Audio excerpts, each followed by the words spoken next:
can't really do anything with it. It doesn't have any real use. The only thing I can do with my Bitcoin is I can give it to somebody else. I mean, I can sell it to somebody, I can gift it to somebody, but what are they going to do with it? They can turn around and give it to somebody else or sell it to somebody else. Pete, that's it. You've done it. You've ended the debate once and for all. Thank you very much. You've dunked on yourself. You've owned yourself so hard that we never have to have this conversation again.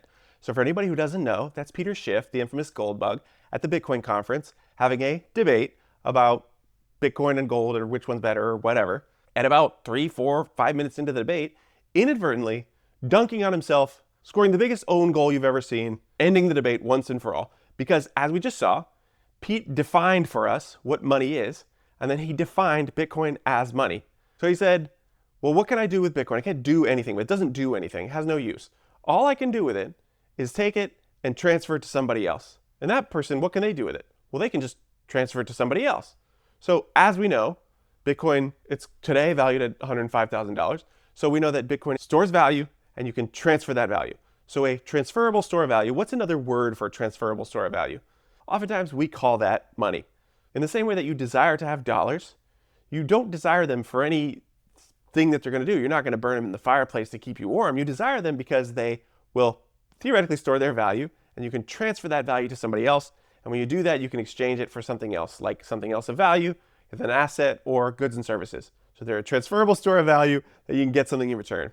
So by definition, if my Bitcoin is storing value and I can transfer it to somebody else, presumably I can get something else of value for that transfer. And now it's a medium of exchange. And it is fulfilling the technology that we know of as money. And actually, Pete's precious gold that he loves so much is precious. It's very tempting to ask the same questions Pete asks of Bitcoin of gold, right? So what can I do with it? It's just a shiny yellow rock. What can I do with it? It doesn't serve any use. Well, we know historically that it stores value and that you can transfer it to somebody else in exchange for something else of value. Now, I know people at this point, they always say, oh, no, gold can be used in jewelry, and gold has electronic and industrial use cases. Well, rewind about 100 years. Before gold had any electronic or industrial use cases, it was still used as money and as a store of value. So we know that's not why it's money, clearly, because it was money before that occurred. So people who say, well, you can use it as jewelry. So the fact that you could use gold as jewelry, that's the only reason that it became money and was a store of value for centuries? I don't think so. There's plenty of other things you can use as jewelry that didn't become money. So you have to understand a couple things. One of them is there's something called monetary premium. Monetary premium is essentially what something is worth above and beyond its practical use. So gold is used as jewelry and it's used in electronics and industrial use cases. Now that accounts for like 10 to 20% of gold's value, of its price. Something like 80 to 90% of gold's value or its price is monetary premium, which means it's only cost that much because it's used by people as a store of value. So if gold wasn't used as a store of value, its price would collapse by 80 to 90%. So it wouldn't be worth $3,000 an ounce, it'd be worth $300 an ounce, whatever, right? And that would be very, very bad for Pete.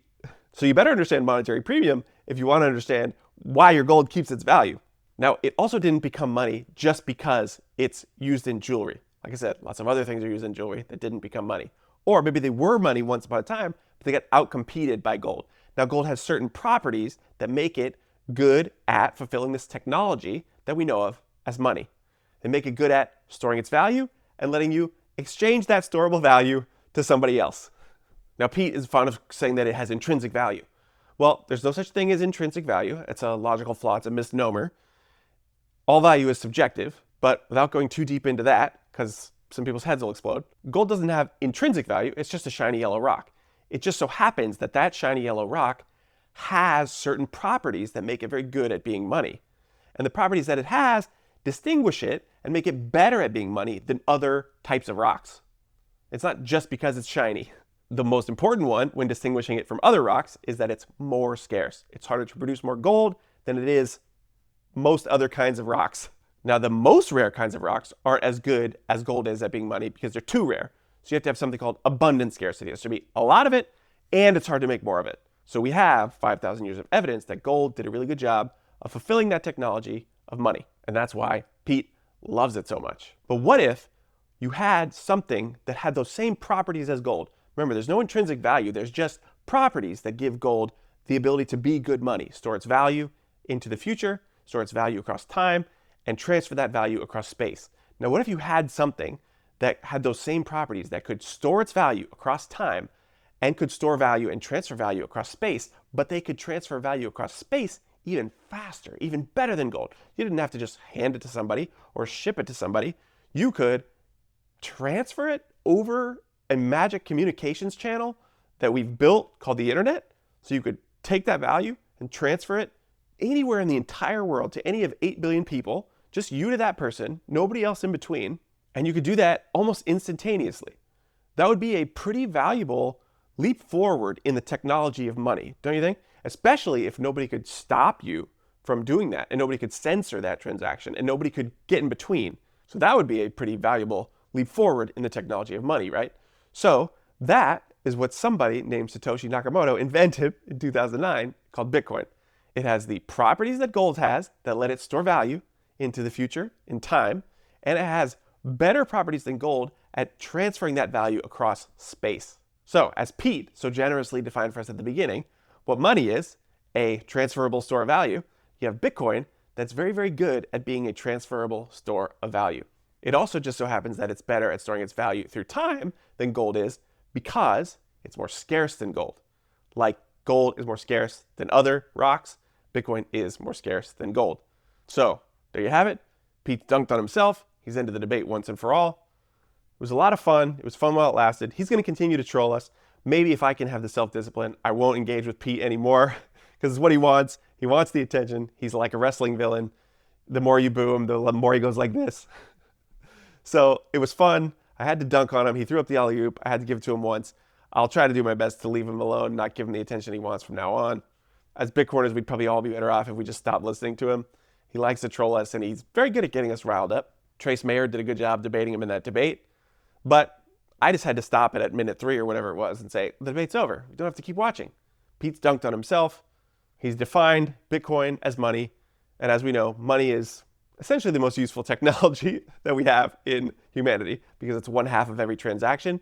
And it's the largest total addressable market of any good or product in the entire world because everybody wants to be able to store the value of their time and energy into the future and then transfer it to somebody else in exchange for something else of value that they want. So, good job, Pete. We appreciate what you've done out here today, and we hope to never talk to you again. So if you like this video and you want to better understand why I said Bitcoin has those same properties that gold has that make it useful at being money, I've made a video about that right here. You can watch that one. And if you enjoyed this video, hit like, hit subscribe. Tell me if you were at the Bitcoin conference. Let me know in the comments if you watched the debate live. I would love to hear that story. And the biggest thing you want to make sure you never, ever forget, you always remember, Bitcoin is inevitable.